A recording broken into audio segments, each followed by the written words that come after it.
মৃত্যুর পর আত্মা কি দেখে? বন্ধুরা, শাস্ত্র অনুযায়ী মানুষের মৃত্যু হলেই আত্মা দেহ থেকে আলাদা হয়ে যায়, কিন্তু তখনই সে দূরে চলে যায় না। কিছু সময় পর্যন্ত সে নিজের বাড়ির আশেপাশেই থাকে।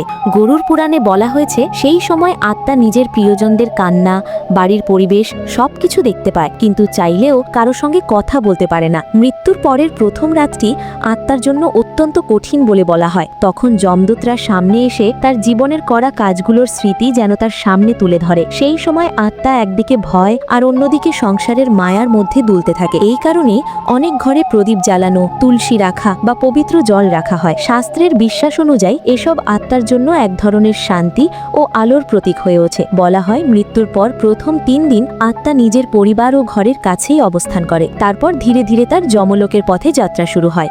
এই সময় করা পিণ্ডদান ও তর্পণকে আত্মার শান্তির জন্য গুরুত্বপূর্ণ মনে করা হয়। আমাদের ধর্মীয় আচার অনুযায়ী মৃত্যুর পরের প্রথম 13 দিনকে আত্মার শান্তি ও মুক্তির জন্য বিশেষ গুরুত্বপূর্ণ সময় হিসেবে ধরা হয়। তাই এই সময় পরিবারের মানুষ বিভিন্ন আচার ও প্রার্থনা করে। ভগবান শ্রীহরি বিষ্ণুর কৃপা পেতে ভিডিওটি লাইক ও শেয়ার করতে ভুলবেন না।